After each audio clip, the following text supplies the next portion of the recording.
One Piece episode pertama. Untuk kamu yang tak punya duit untuk nonton di Netflix, nonton di sini aja ya. Subscribe, like, comment, dan share. Check this out. Hey, you're the guy from the bar. Get lost.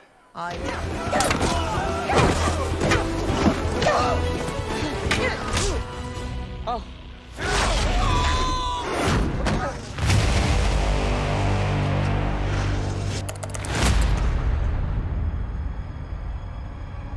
Scourge upon this world. For too long, villains and miscreants. Kita awali cerita 22 tahun yang lalu, mengisahkan para bajak laut yang ingin menjadi bajak laut terbaik di antara para bajak laut lainnya. Logo Town, sebuah kota di pinggiran laut East Blue, dipimpin oleh Laksamana Garp yang selalu melindungi manusia dengan kekuatan militer yang kuat, bertujuan untuk melindungi rakyat Logo Town dari para bajak laut yang mengganggu. Di kota Logo Town hari ini dikabarkan bahwa mereka telah menangkap bajak laut paling terkenal dan paling susah ditangkap bernama Gold Roger. Marinir Logo Town mengatakan bahwa ini sebuah pencapaian tertinggi mereka karena telah berhasil menangkap Gold Roger. Dan di hari ini mereka akan menghukum mati Gold Roger karena sudah melawan pemerintahan dunia. Gold Roger ini merupakan seorang bajak laut paling sadis dengan cara merampok, mencuri, hingga membunuh siapapun yang menghalangi rencananya. Atas dasar itulah Laksamana Garp ingin menghukum mati Gold Roger. You have any last words? Yeah. You take these off. Sebelum Gold Roger dihukum mati, ia memiliki pesan kepada semua orang yang ada di Logo Town.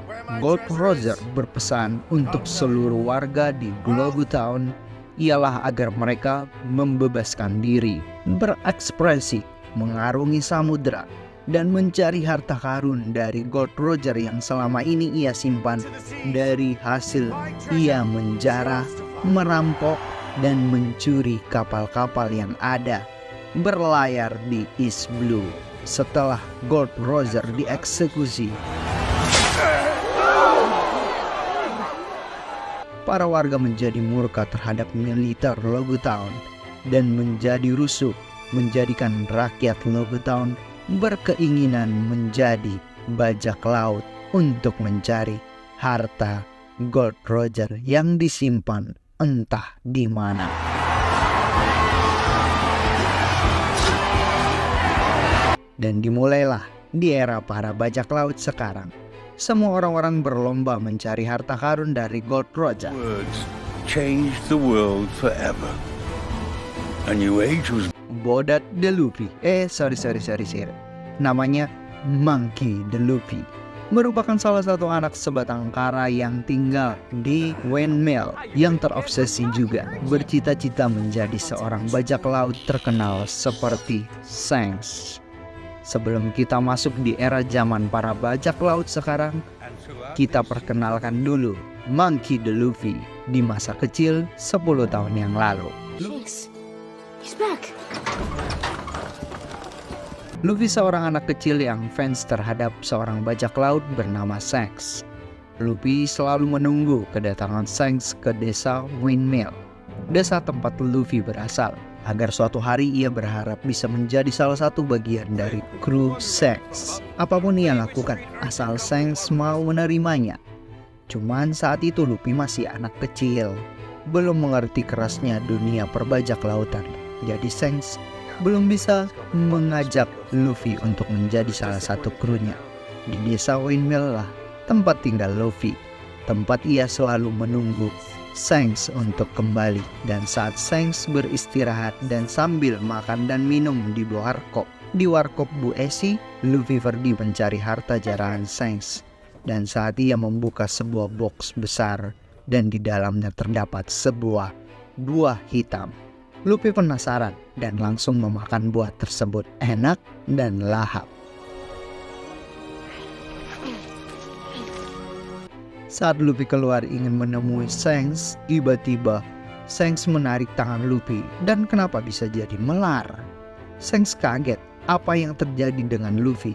Kenapa bisa tangannya melar seperti karet? Sebenarnya tanpa disadari oleh Luffy telah memakan sebuah buah iblis yang dijarah oleh Shanks.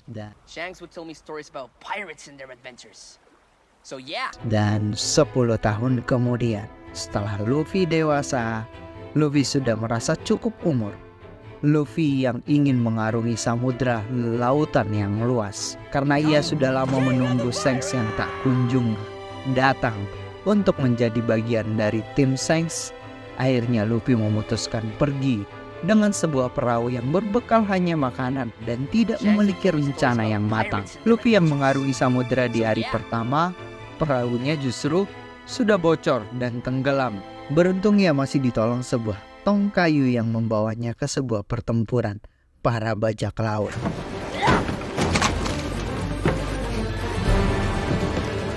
Dan ini Alvida, seorang bajak laut yang paling ditakuti juga di Samudra East Blue, yang berhasil membajak sebuah kapal yang milik seorang pemburu bajak laut. Sementara Luffy yang masih di dalam tong kayu mengambang di lautan tak jelas. Mereka mengira bahwa tong tersebut milik kapal yang ditaklukkan Alvida, dan mereka mengangkatnya, memasukkannya ke kapal Alvida. Dan ini Koby, seorang pesuruh di kapalnya Kapten Alvida. Koby ini hampir dikatakan seperti asisten atau ART pribadinya Kapten Alvida. Mau disuruh-suruh oleh Kapten Alvida. Saat ia sedang membersihkan palu kesayangan Kapten Alvida, ia melihat sebuah tong yang bergerak-gerak dan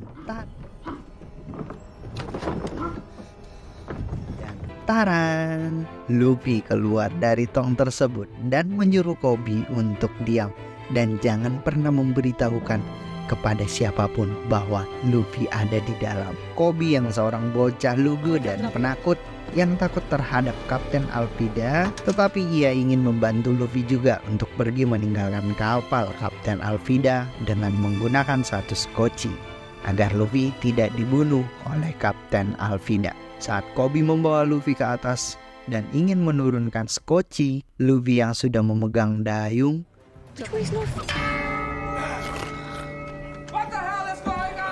ceroboh dan berisik. Semua kru kapal terbangun akibat kebisingan suara yang dibuat oleh Luffy, termasuk Kapten Alvida juga terbangun. Kapten Alvida merasa bahwa Koby telah berkhianat karena memasukkan seorang penyusup ke kapal Kapten Alvida. Karena tidak terima ada penyusup masuk ke kapalnya, Kapten Alvida mencoba menghajar Luffy.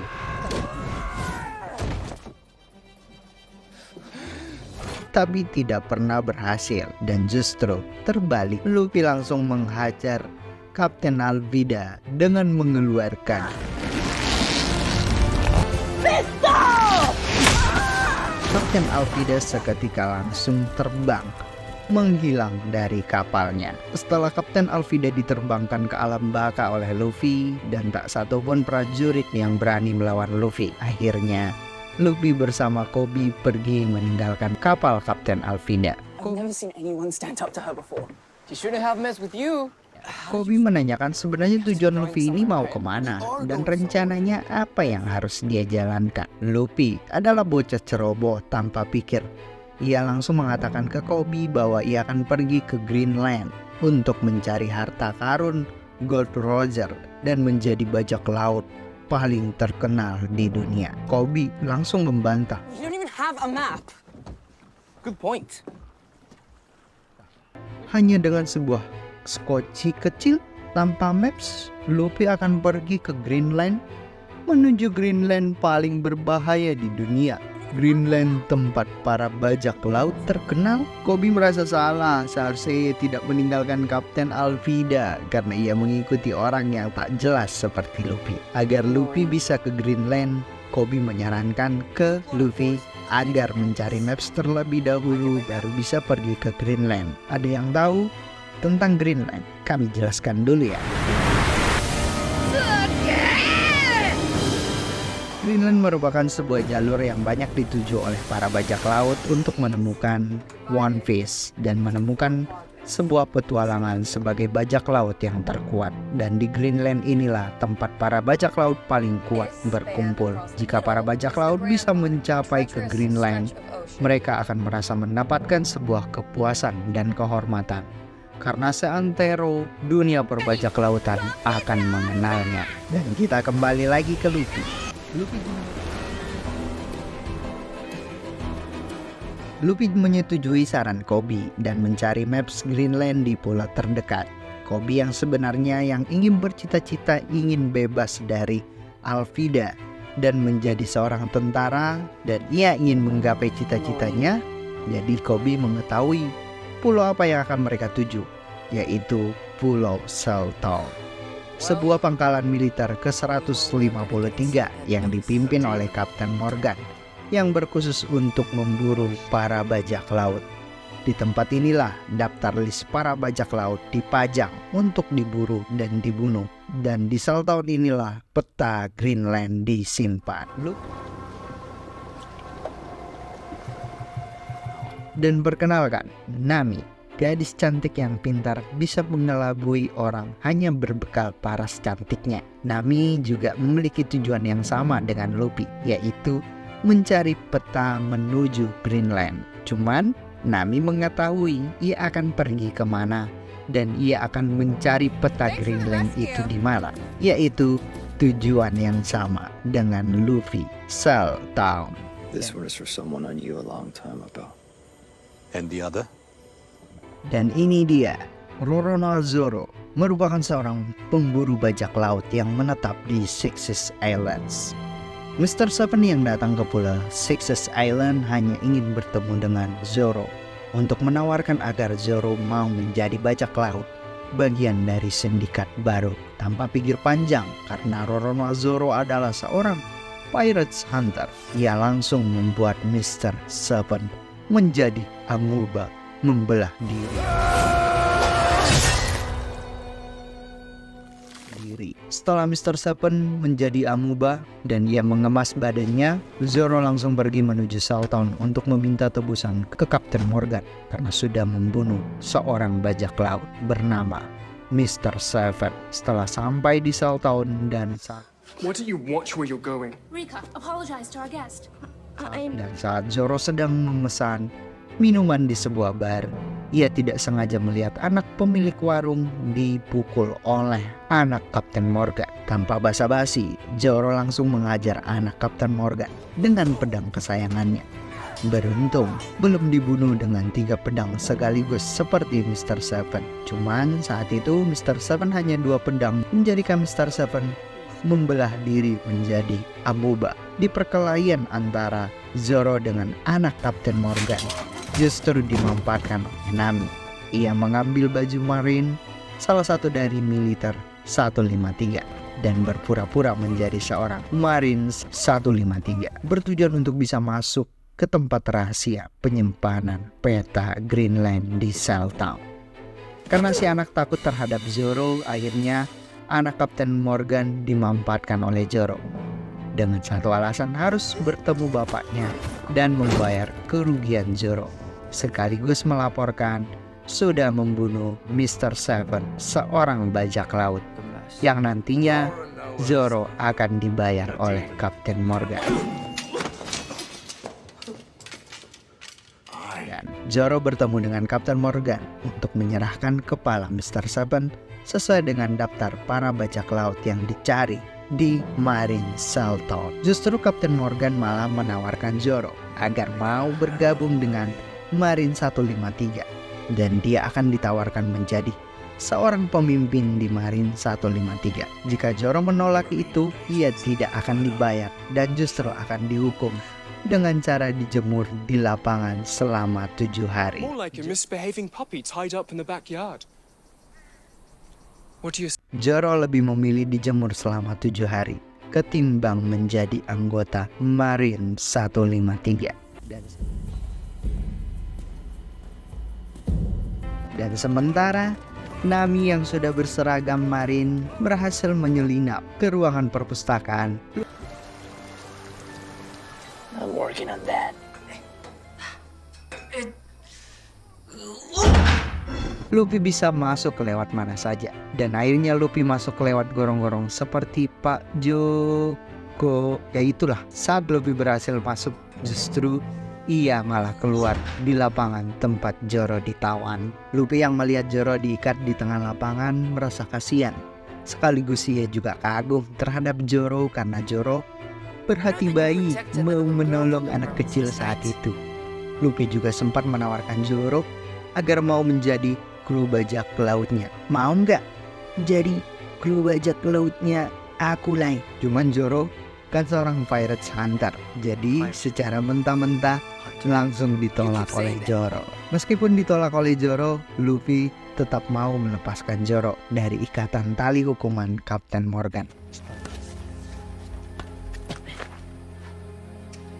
Setelah Zoro dilepaskan, ia meninggalkan Zoro dan melanjutkan misinya mencari peta Greenland.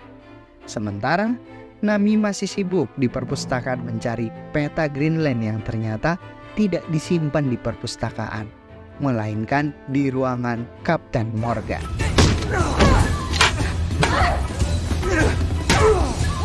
Nami yang berhasil melumpuhkan 2 petugas penjaga perpustakaan. Tiba-tiba Luffy yang masuk ke perpustakaan dari atap perpustakaan mau mencari peta Greenland. Nami yang ingin menangkap Luffy seolah-olah ia adalah seorang marin.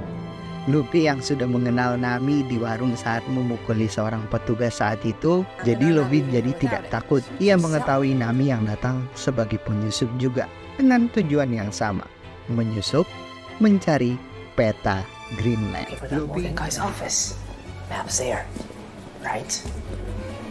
Luffy dan Nami pergi bersama-sama menuju ruangan Kapten Morgan karena mereka sudah tahu bahwa peta tersebut disimpan di situ.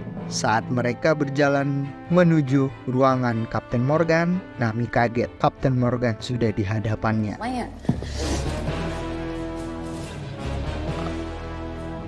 Dan hampir mereka dicurigai sebagai penyusup.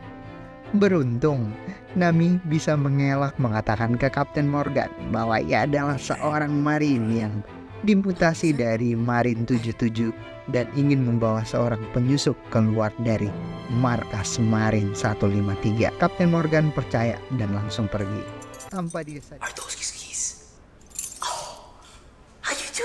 Tanpa disadari Kapten Morgan, kunci ruangannya sudah diambil oleh Nami.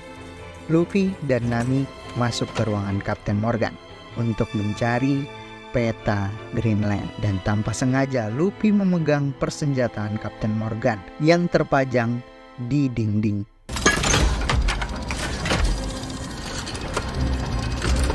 Dan terbukalah sebuah brankas yang di dalamnya berisi sebuah peta Greenland. Akhirnya brankas dicoba dibuka oleh Nami. Sementara Kapten Morgan yang menemukan anak buahnya di perpustakaan habis dihajar oleh Nami, baru ia sadar bahwa 2 orang yang tadi ketemu dengannya adalah Luffy dan Nami.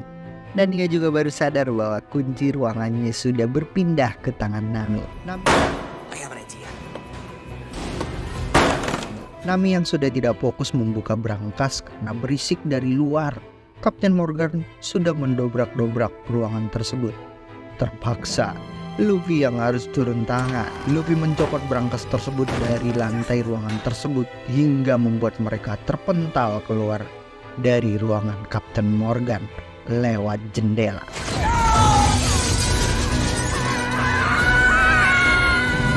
Dan terjatuh di tanah lapang.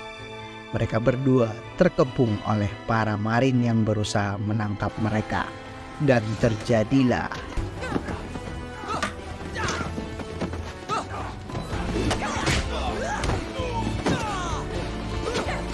sementara Zoro yang sudah dibebaskan oleh Luffy yang ingin keluar juga dari markas Marin 153 untuk menyelamatkan diri, Zoro yang melihat Nami dan Luffy yang menghadapi para marin sampai kewalahan. Awalnya mau kabur, tapi dengan niatan yang baik, karena ia sudah ditolong oleh Luffy, akhirnya Zoro membantu Nami dan Luffy untuk menghabisi para prajurit marin.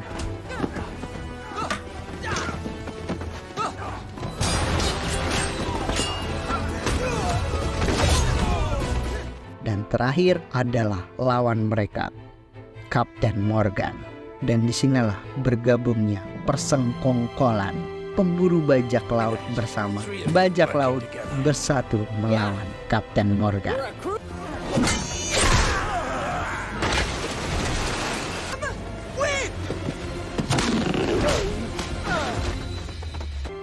Singkat cerita, Kapten Morgan akhirnya ditaklukkan oleh mereka bertiga dan membawa brankas tersebut menuju perahu Nami. Sebelum para marin datang lagi untuk menangkap mereka, Nami sudah bergegas untuk buru-buru pergi. Cuman Luffy masih menunggu Koby temannya agar bisa ikut bersama mereka. Ternyata saat Luffy bertemu dengan Koby, I'm not coming with you. Koby mengatakan ia tidak mau ikut dengan Luffy karena ia ingin tinggal di Shell Town untuk menggapai cita-citanya menjadi seorang marin yang baik hati. Dan akhirnya Luffy, Nami, dan Roronoa-Zoro pergi berlayar meninggalkan Shell Town dan berhasil mendapatkan peta Greenland beserta brankasnya.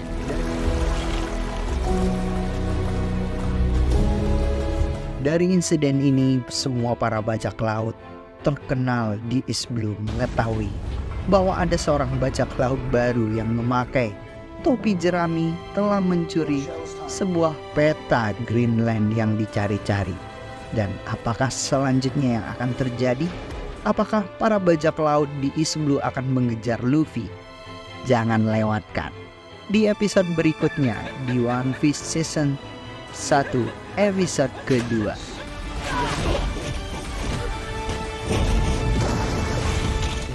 Jangan lupa like, komen, dan subscribe channel ini agar kita bisa munculkan episode kedua. Bye bye, terima kasih.